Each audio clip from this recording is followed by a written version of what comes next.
Welcome to the Adventure to Evolve podcast, your conscious playground. Here, we explore leadership strategies to lead the most incredible adventure of your lifetime, your story. I'm Shalia Stafford, your host, an ex-corporate sales leader turned podcast host, keynote speaker, and entrepreneur. Using leadership strategies, I'm guiding you to lead all the awkward, uncomfortable, heart-beating, palm sweating experiences that serve your growth and make your 80-year-old self proud without the corporate jargon. In this chapter of your life, what experiences are calling you to explore every layer of who you are? If that is your truth, I triple dog dare you to dive in, guided by the wisdom of your divine essence. If you like what you hear and want to go deeper into your adventure, join our online course at goflipthescript.com.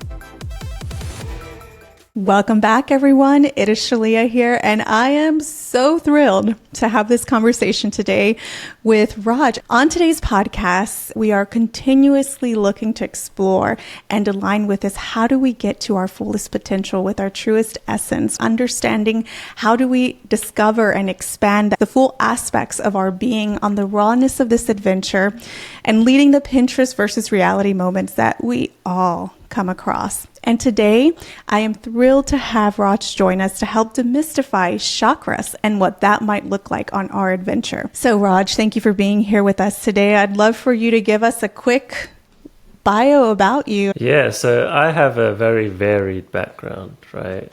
So I worked for Ernst & Young as a corporate consultant for much of my career. And my career was based around bridging the gap, let's call it. So being the person in between people and solutions, people and tech, right? So that's where I've come from. And I've got a lot of drive still in that area to support people like that, right? However, I went on a journey, let's call it, where things just started shifting in my life. Some people might call that spiritual, but I tend not to use that word too much because it can have a kind of gray area meaning. I like to just say that I discovered that there's more in life, right? There's more to discover, there's more to live through. So I went traveling for a few years. I left everything behind. I went all around the world, Asia, Latin America, on my own with just a backpack. And I had a lot of challenges with my mind, with my body, with who am I, where do I go in life?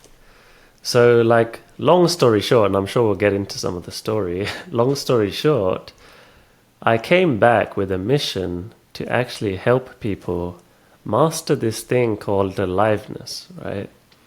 And to me, that means inside freedom, inside aliveness, health, vitality, vibrancy, as well as living our lives to the fullest. So that's leadership, right? So sometimes I'll have the title leadership coach.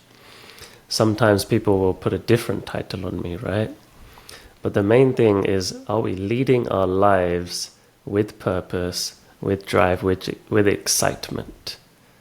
And I bring a lot of the Indian Eastern wisdom into all of that, right? As a tool set to enable us to get there, let's say. Now, one thing that I've been trying to get better at, Raj, and that I have been more conscious about, especially when I have guests on the podcast, we're so quick to go into tell me your bio. And I just caught myself doing that again with you. Mm-hmm. And I've explored that with a previous guest who's really helped centered me because I don't want our bios to lead who we are because we're so much more than that. So the question that I have been challenged to remember to infuse into these episodes and that I really want to bring myself back into is, what matters to you most? Okay, great. In this chapter of my life, what matters to me most is experiencing life to the fullest, right? And that to me used to be this thing of like, let's travel and see all the countries I can, or let's have fun. But now it's like, that means exploring the fullest potential that I have and then getting it out there in the world, right? Not just I feel it in here, actually getting it out there in the world. Yeah. Oh, I love that. As a tradition on the show, and just to get to know you a little bit better, we like to do a few fire away questions. Yeah, let's do it. Yeah. What is something that you're curious about right now? Oh, that's a big question. I love asking questions to others as well, right? So what am I curious about? I'm curious about what it would be like to live in a different country for a long-term period, right? Because I've done a lot of travels and I've lived in countries. I've been a digital nomad for some months or weeks or whatever. But I'm curious right now. I'm wondering, like, what would it be like if I was living in the US, for example, as me, as a British guy? Wonder what it would be like. I'm curious about things like that these days. Like, what would my life be like if I explored something like that? What is something that you'll never do? What is something that I'll never do? Ooh, that's a good one as well.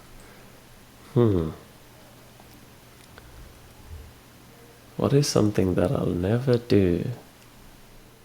I don't know. That's a challenging one. I've never been asked that before, so it's a good one. Can we make the question easier? What's something that you failed at? I've failed at public speaking quite a few times. Yeah, that's something I failed at, and it actually drove me to become very good at it after all of those failures. What is something that you understand today about your life that you didn't understand a year ago? Ooh, okay. What is something today? So here's what I've really been playing with these days, is my level of service that I can bring to the world. So I knew there was service that I can bring, but it's like in this past year, I've unlocked something that's another level, right? Like creating things that I didn't think were possible. So that's probably the biggest one this year. Complete this thought. I wish I would have paid more attention when. So I wish I would have paid more attention to what's possible in this world of creation, right? Like I didn't really think about that stuff when I was younger. Like, oh, let's go and create something. Let's put videos out there and stuff. So yeah, that's probably a big one. If you had to break up your life into 3 chapters up until this point, what would you name each chapter? Wow, that's amazing. Like, wow, okay. 3 chapters up to this point. I'd say the first chapter of my life, let's call it my adult life, was focused on just having fun, right? Just having fun. I didn't care about anything. I didn't have a passion. I didn't care. My passion was fun, actually. Let's say that was my passion. So the next chapter was, I'd call it the yogi's path, right? Going really inward and looking at all of these things of like, what's life made of? What is life about? Very like explorative. And then the third part of my life, which happened probably in the last 5 years or so, has been, what can I create into the world, right? What can I put out there? How can I influence others? How can I support others? What is something that makes you uncomfortable? Oh, okay. What makes me uncomfortable? I've been very uncomfortable with water, right? With being in the sea, for example. That has made me uncomfortable throughout my whole life. So I didn't learn to swim. And I think because I had some kind of like psychology about water when I was younger as well. Maybe a past life, I don't know if I even believe in that, but yeah, maybe a past life I had a drowning or something. But yeah, like that makes me uncomfortable. Even now, I learned to swim eventually, but even now it still makes me quite uncomfortable to be in sea, you know. If your 109-year-old self were to jump into a time travel machine and come back to this very moment and give you a piece of advice, what advice would he give you right now? Wow. 109 years old. That's a good age to live to. I'm glad I'm still talking at that age. Yeah.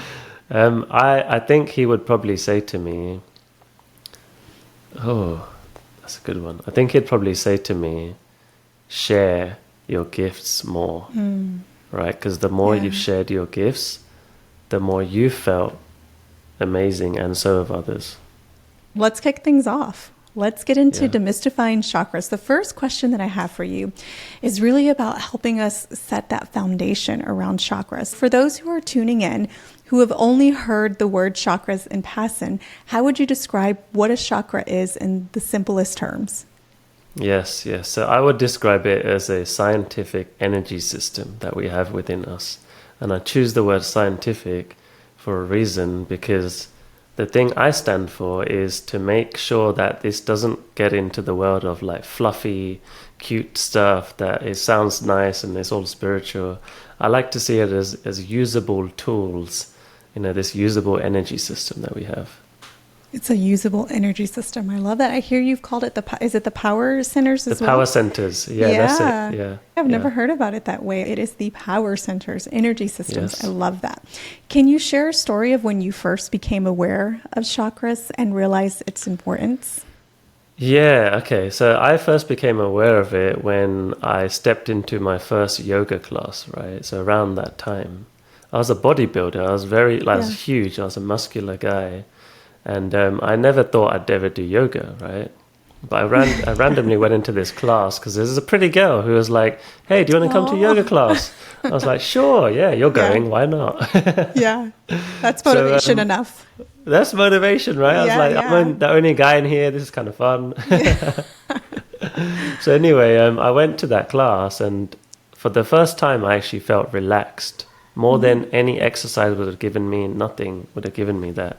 I felt relaxed inside, right? And then after some weeks and months, I noticed this like tingling going on in my forehead area. And I was like, what is going on? Is this because I'm relaxed? What is it? And I didn't know what was going on at the time, right? But I noticed that there was like energy clearing inside of my head, inside of my brain. And that's one of the power centers around here, right? So that's when I first, I wasn't really aware of it so much. I didn't know what was going on, but I started noticing something clearing here, let's say. Yeah, so that was your aha moment and not quite sure how to put words to it, but you could feel it in your body. Yeah, an actual experience, exactly, yeah. Out of curiosity, I know you mentioned not wanting to get into the whole woo-woo-ness, right, of the skeptics corner, but what would you say to the skeptics who find the whole idea of chakras to be woo-woo or pseudoscience? Yeah. So I'd say to them, let's take the example of the heart, right? We feel things in there. We feel it. We look at someone that we like or we love, like some family member, partner, and we feel something, right? There's an energy going on. So I'd say to them, that's one real hard example of there's a energetic occurrence. That's just one example. And then I'd say things like the core, right? I call it the core center, the fire inside of us. We twist our bodies, we lift weights, we digest food.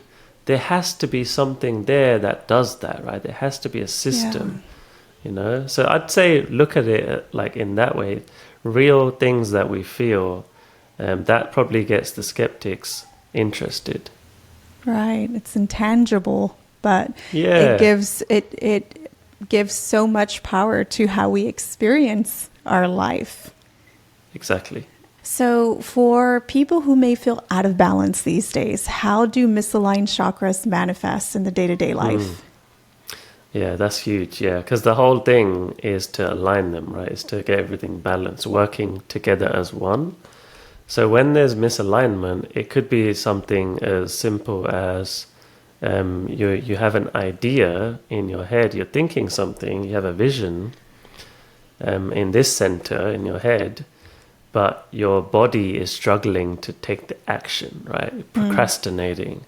Mm-hmm. So that's a misalignment where it's like you're very good at a vision and strategy and thinking about stuff, but the embodiment of it, the fire needed, the confidence needed to actually go and do it, that's a misalignment, right? Right. And then another example is the flip side where, I've had like ex-girlfriends, for example, before who've been very like impulsive and they're like, let's do this, and they're on it. They don't think about it. Their body's in there first. They're not thinking at all. Their body's there first. Whereas I'm quite like, I think sometimes, then I do stuff. So then again, that could create a misalignment if they're just constantly just doing stuff impulsively, but not really feeling into or thinking into what do I really want, How do you tell the difference between the impulsivity and the intuition? Yeah, that's a good one. I'd say intuition feels like a pull. It feels like you're being pulled, and it feels like a calming kind of voice telling you, let's move, let's go here.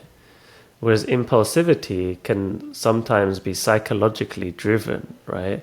Like, let me do this because this will make me feel this psychologically good or emotionally good. I'd say intuition comes from a deeper place, like a deeper knowing, and it just feels like everything's right. And impulsivity could just be like, yeah, I want to eat that sandwich and I want to eat that dessert. Yeah, I'm going to eat it right now. I'm just listening, letting my mind and body drive me, right? Rather than my heart or soul. It sounds like instead of us taking action from a place of fear, scarcity, and we're looking for ways to emotionally suppress or maybe disassociate, it's instead we've cleared that energy out beforehand. We've grounded ourselves in the presence. And then from that state, we then ask or we feel, what is it that we want to do? And so there's less clutter around that. Yes, that's exactly it. Oh, beautiful. Is there anything that we can do as a quick exercise to learn how to open or balance our chakras?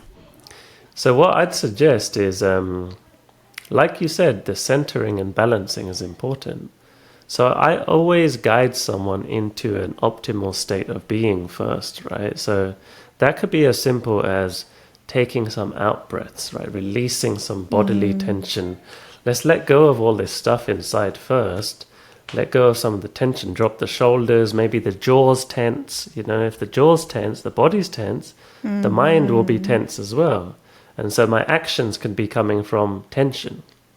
So I always say for people, let's get the body involved first. Yeah. That's the first gate, let's call it. Get the body, get through the body gate. And then slow down and start listening to the heart sometimes, right? That's where there's wisdom. Listen within, not from the head, listen in the heart. What's going on in there? And just breathing, right? That's the good way to get everything aligned. When the breath and the mind are one and they're centered and the body's a part of that, that's the beginning of this centering process. And that's the beginning of allowing your chakras to start getting into that center as well. And so there's multiple chakras, right? Can you walk us through what the different chakras are? I know they have different colors associated with them. And for those who are listening to us on just audio only, can you describe where they are in our body? Yeah, sure. Yeah, I love this because actually my upcoming book, which is going to get released, is the power centers, right? It's actually about this topic. So, let me give a very brief overview on each that will feel like it makes sense for everyone. Chakra number 1 is the root chakra, and it represents, so it's in the area of the body, I'd say it's in the bottom of the spine, right underneath, in like the back of the body, let's say, like where we release waste. Let's just put it that way. Okay. Right? Where we release waste. So that's where it's easy visual, everybody. Yeah. That's the easiest way for me. That's the cleanest way for me to say it, right? With the cleanest language. Yeah. So that's where it is, right? It's where the food is coming out, and it's connected to food. It's connected to our physicality on this earth, right? Our physical existence, our survival, our stability, our survival as a animal, let's call it. So that's the first one, and we can get into all of this in a moment, but that's what it represents, our safety, let's call it. Number 2 represents, I call it the creative center. The creative center is around like the sexual organs, basically. And it represents our ability. There's so much power there, right? If we can make children, if we can make other human beings through this area, then there has to be something going on there that we can use. So it represents our ability to feel things, to feel pleasure, and to create anything, right? So it's a creative force. It's the juice, I call it, right? The juice that's moving through us. And what's that one called again? I call it the creative center. The creative center. Yeah. So that's that one. And then number 3 is I call it the core center. The core center. In other chakra languages, like standard ones, they'll call it Manipura chakra, the Indian term, or they'll call it the solar plexus. But core center. The core area is there. We're twisting and turning our bodies. We're digesting food from that area. It's a solid base, let's call it. And it represents strength. It represents strength and confidence and willpower, right? So if I want to get something done, there's the fire in the belly, as they say, right? It literally represents fire in the belly. Like I'd say to people that are quite scientific, there has to be a furnace to digest things. There has to be a fire inside of us, and that's where it's located, right? So that's that one. And then the number 4 is the heart chakra, the heart center, the middle chakra, I call it. And this represents, I call it the connection chakra, the connection center. Connection center, yeah. So this thing is like the glue that bonds me and you together, or me and anything else. It's what turns me to we. That's how I describe it very simply. Going from me, to there's now a we between us. So it glues things together. It allows, I put this in my book, I said, what allows rain and a leaf to work together? Why does the leaf allow in water into its skin? Because there's some kind of connective force. There's some kind of connective force that allows for that, right? And some people might call that love. Some people might just call that there's some kind of bridge, right? There's a bridge that puts things together. That's what it represents, and it can create a lot of freedom to open this bridge, let's say. So that's that one. And then the next one, number 5, is the throat center. And that represents our ability to express ourselves. I call it the expression center. The expression center. So there's something in me, there's a passion, there's an idea, there's something in me. It wants to come outward, right? So it comes out through the sound vibrations of our voice. But not just that, it's like our actions. We move our arms, we're dancing, anything is all, and it's all self-expression, right? So the throat represents our ability to speak confidently, to show who we really are, to do what we really want to do. And then the next one, I call it the vision center. It's around the area of the third eye. And it represents our ability to see things. So you can close your eyes and you could just, like people can practice this, they could just close their eyes and start imagining things or visioning things, visualizing. That's what this thing does, right? And it also has an extra power, which is it helps us to align all of the other centers together.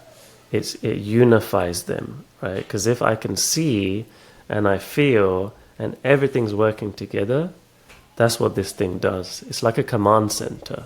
So that's that one. And then finally, the 7th chakra is the, I called it the crown center, actually. So that's traditionally what it's called as well, the crown center. But it represents our ability to surrender, to let go, right? Like it's located outside, just above our head. And I think that's for a reason, a very logical, it makes sense, right? It's like this, connect to something beyond you. This thing's outside of you to show you, hey, look, there's something beyond this you and your thoughts and your body. It's there to connect us to higher dimensions, you might call it, or God. People might believe in things like that, consciousness, universe. And actually, everyone connects to that center. So this actually connects us with the divine of everyone and everything, right? And more logically, how it's used is helps us relax, right? Helps us just say, I'm done for the day. I'm going to go to sleep. I don't need to do anything else, you know? Raj, in my mind, and I'm imagining too, for those who are new to chakras, I'm envisioning this line of connect the dots. Yes, exactly. In our body. Exactly that. Is that the goal? Should they be all activated and connected at the same time? Is that the ultimate goal that we're all getting to? Do they kind of turn on individually and in different points? How does that work?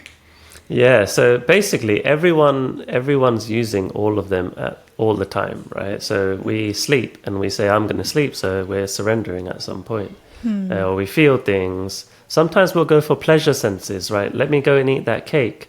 I'm working from my pleasure center. My mind's mixing in that. So we all have it. It's all active, but it's how are we using these things for our own goodness, let's call it.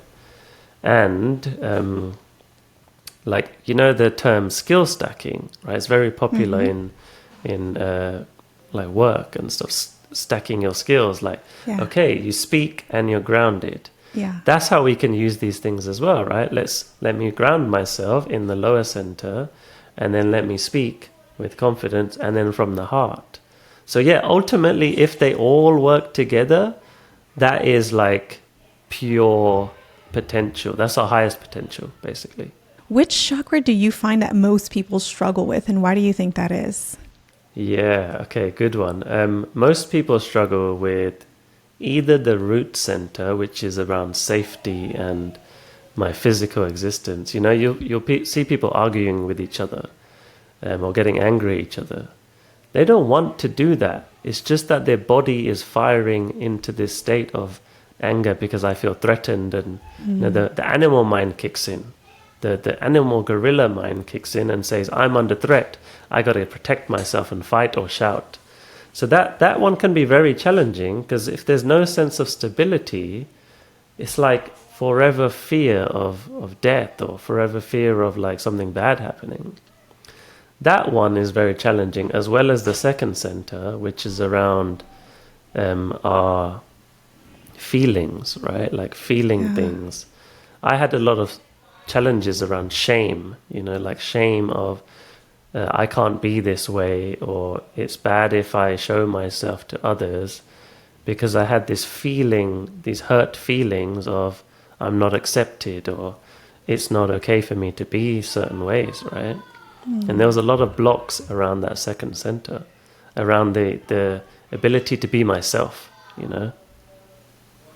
What kind of impact did that have for you on your well-being and on your situation? Realizing that, but then also understanding what it is that you can do to, is the word rebalance or activate your chakra? What's the terminology there? When we recognize something's off and then we have an ability to bring it back. Yeah. So like what I'd say is clearing it. I'd say clearing it. Like we have like a dish that we want to clear. It's got food all over it. We want to clear it, right? And now the dish is clear. So yeah, for me, when it was challenging me, I didn't know anything else, right? I wasn't conscious to any other way of looking at life. So my whole frame of life was, it's hard for me to speak in front of people. I had a lot of social anxiety, you know, so it's very hard for me to express myself. It's very hard for me to show myself. And my whole body would go into like fight or flight, or anxiety, or freaking out, all of that kind of stuff. Because that center hadn't really had a chance to develop, or like flower, let's call it. The flower didn't open. Yeah. And what did you do to open your flower? Yeah, so many things, right? Like I worked with a lady who she has experience in energy center work, let's call it. So that was really helpful. She helped me to see that it's okay to feel certain things. I don't need to store certain things. It's not necessary. She helped me with that clearing process, right?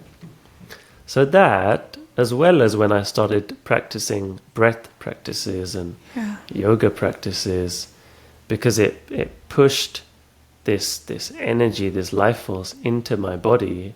And if I put my awareness on certain areas, I can move the energy towards that area, right? Or just think what's blocked here, what feels like I'm challenged by, you know, the shame stuff. So it was a combination. It was like reading books, learning from people who've gone through this, doing active practices, energy practices, as well as getting help from people, you know, really allowing myself to get help. That's awesome. The beauty of community and how it helps us continue to evolve our essence. So I know you mentioned there were some culture nuances there. How do different cultures interpret or utilize the concept of chakras? Yes, good question. So originally, as far as I'm aware, a lot of this stuff came from India, right? Which I'm quite happy about, but I didn't know about in the past. So this chakra system came from yogic practices from ancient yogis who figured out, oh, look, there's these systems inside of here.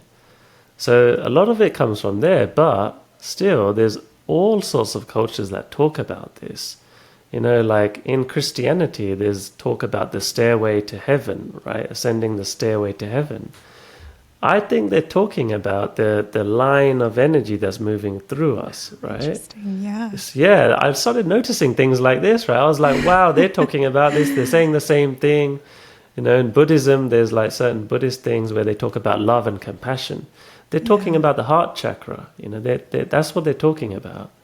And other religions, other cultures in Mexico, for example, there's a lot of shamanic work where they, people might take psychedelics or whatever else, or chanting.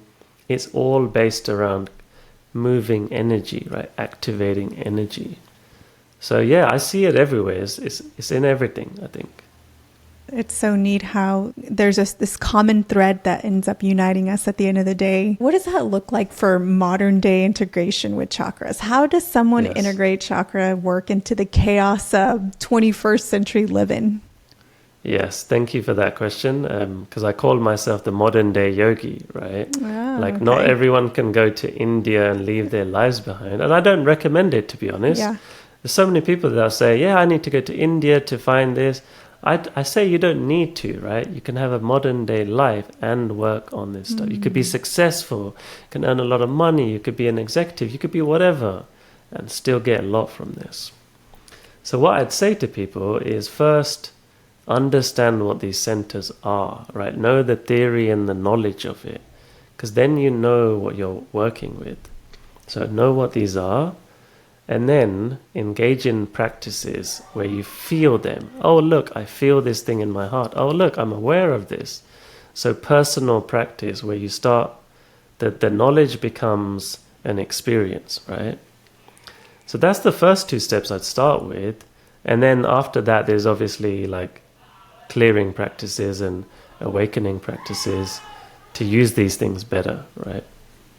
Yeah. Okay. That's really neat. It's good to know. We forget sometimes when we're just starting to explore new concepts. It's so thrilling of the idea to get closer to where the concepts may most likely be originating from. Yes. But the reality is that wherever it is, the universe is capable of showing us the work that we need to do and how we can do it, even if it's in the confines of our car driving to the office on Monday morning traffic. Exactly. Yeah. Okay. So in a way to get a little bit more practical, if you had to give one simple, actionable step for someone to start aligning their chakras today, what would that be? So intuition tells me something. There's a lot of things I can say about this, but intuition tells me some kind of sound vibration, right? So what I'd suggest is usually some kind of humming even, right? Even if any of you guys are listening, even if you're like, oh, that sounds kind of strange, what's that about? I guarantee if anyone tries just humming certain sound compositions, you will feel some energy inside. You'll feel lighter, you'll feel better. Complete that with closing your eyes and then doing some sounds, some kind of chant, some specific syllables that people have created for these purposes. I'd say try that, right? Try that as well as for the everyday person who's going to work and things. Look at things like, do you feel like you're challenged by speaking confidence, right? Okay, if you are, then you can just look at all of the books and the modern things.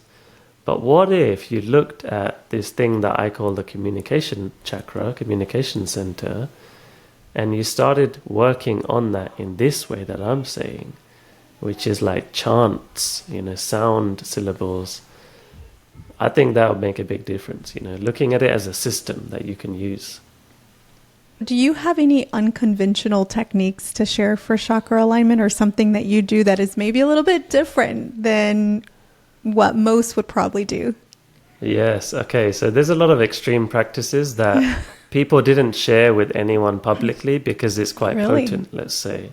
Yeah, there's some potent practices that you'd only get from someone by word of mouth, right? So there's some things that I've learned, such as Kundalini practices, right? Kundalini yoga, Kundalini practices, Kundalini breath. I'd say those are slightly unconventional because it's breath practice mixed in with body movements, mixed in sometimes with certain chants and extreme use of your voice to move energy, right? So things like that, like Kundalini yoga, if anyone looks into that, they'll see like what it can do. It can do a lot of powerful things for people. What is Kundalini yoga and Kundalini breath work? Yeah, so Kundalini basically, like people can get lost with this word. It sounds very popular these days, but I'd say it represents the life force within us, right? Like chi, you might call it in Japanese. It's the life force within us. And all we're really doing is we're just manipulating it so that we can use it a bit better, right? Like breath work is, why are we doing all of this extreme breathing? To pump oxygen into ourselves so that we feel more alive, right?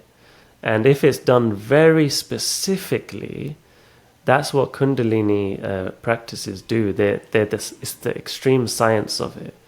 Like the deep science of it, because there's all these breathworks things and you can do it, but you're just like, you don't know what you're doing. It's not very specific. It's just sometimes people will just lead people through this stuff random and hey, I feel good after it, I feel high, oh great, and then the problems come back, right? Yeah. But Kundalini and certain yogic techniques they're designed to treat certain things that you want in your life, right? That's why they're so potent. Let's get into myth busting. What is the biggest misconception about chakras that you wish to debunk?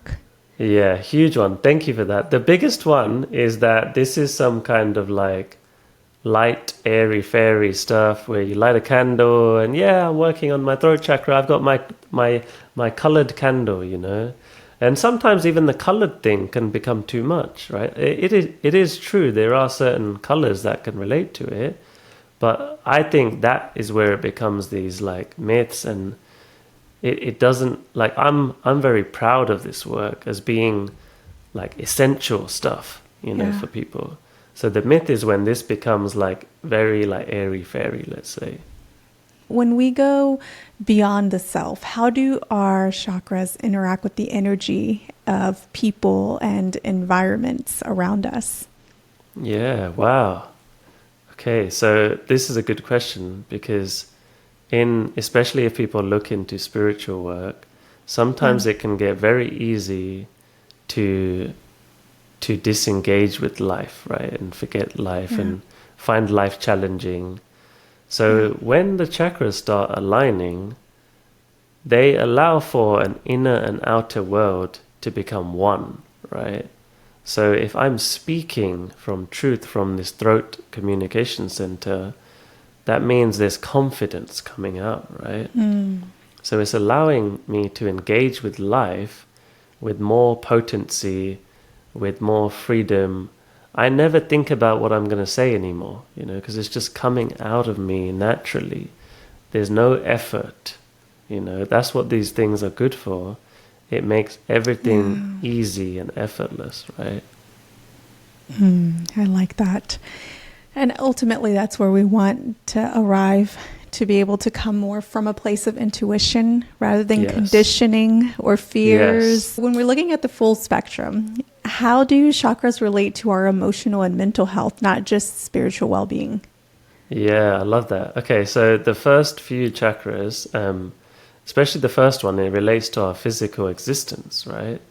So things like if you're having a lot of anxiety, a lot of fears of safety, money worries even, you know, even money things come into this.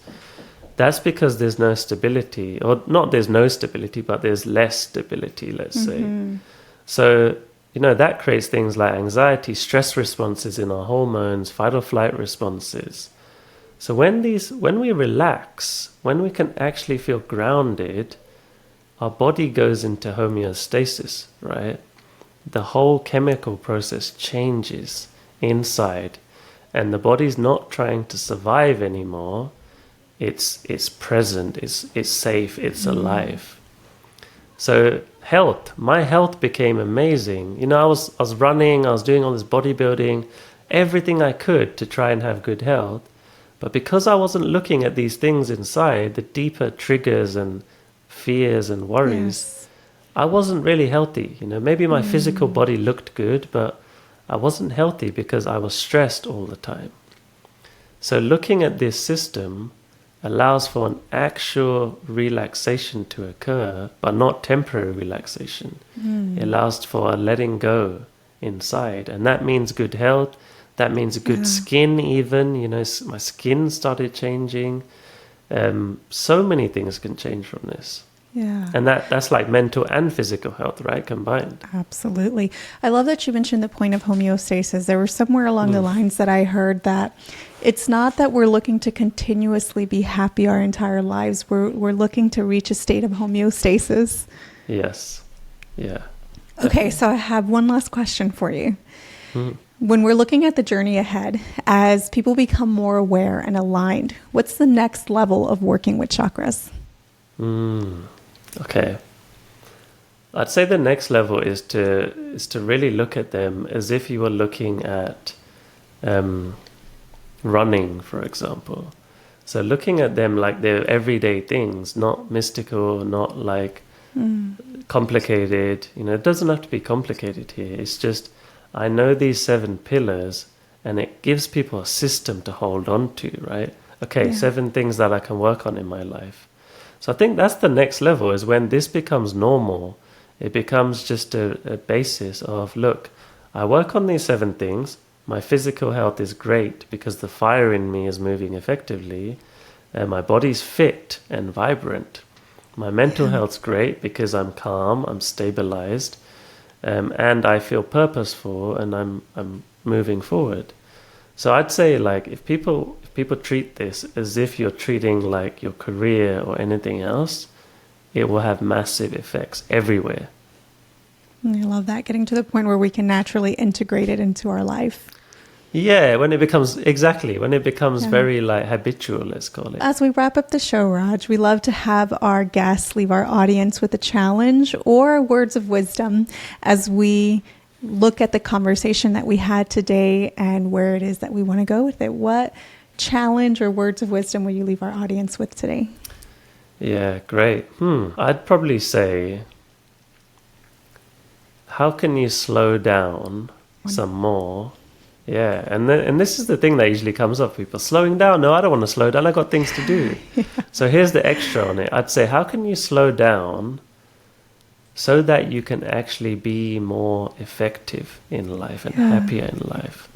Because it's like imagine you're driving around, you're in a race car. You have to slow down to get to the corner. Otherwise you crash and burn, right? So you get further when you slow down. That's what I realized. So how can you slow down? Everyone listening, right? Get a piece of paper and just say, where am I so fast and rushing? Okay, what if I slowed that down? What would that look like?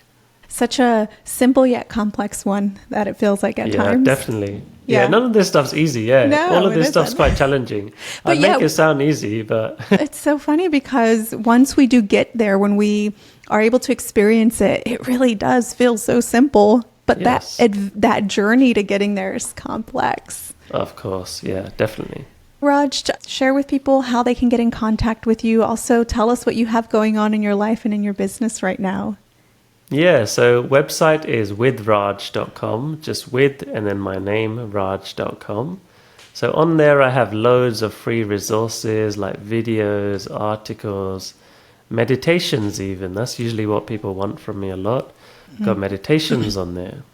And if you go to that page, you'll get a pop-up to join my mailing list, and then you'll get even more free stuff from me, like meditations, articles, events, all of that stuff. So that's the first thing I'd advise. Go there, check it out. It's free, nothing to lose.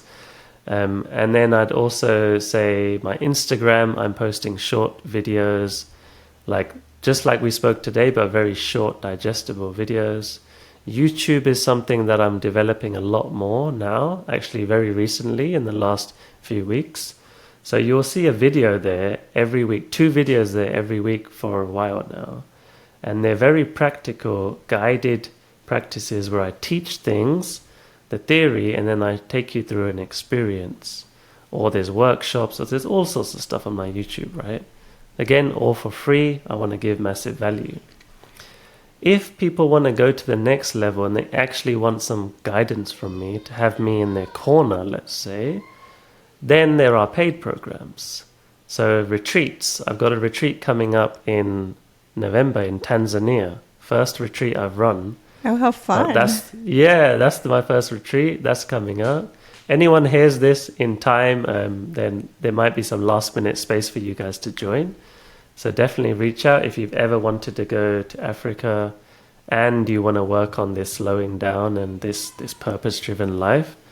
It's usually for people who are driven by something, right? They're not just everyone. I like to have people there that have some kind of purpose.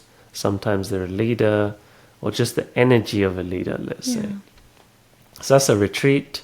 You can also look out for some group programs that I run online, events that I run online. That will all be updated from my newsletter. You'll see all about that. Finally, if anyone wants to work with me one-on-one, I have some slots, right? I don't have that many slots, but I always open up new slots to work with me one-on-one.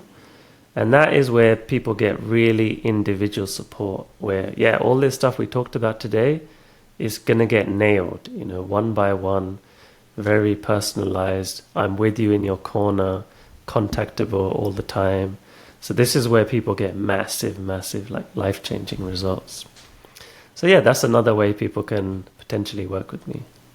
Awesome. We'll appreciate your time. And to our listeners, the ball is in your court. I challenge you to take action, dive deeper into the experiences that will call you into your alignment with your highest self. Stay curious, stay brave, and stay true to yourself. Until next time, you are listening to the Adventure to Evolve podcast. Thank you again, Raj, for sharing this space with us. Thank you. If you found even the smallest nugget of wisdom in this episode, share it with a friend and your friend will thank you. Let's continue the conversation with like-minded leaders and join us on Facebook at Go Flip the Script. Until next time, I challenge you to incorporate what you learned today to evolve your leadership impact.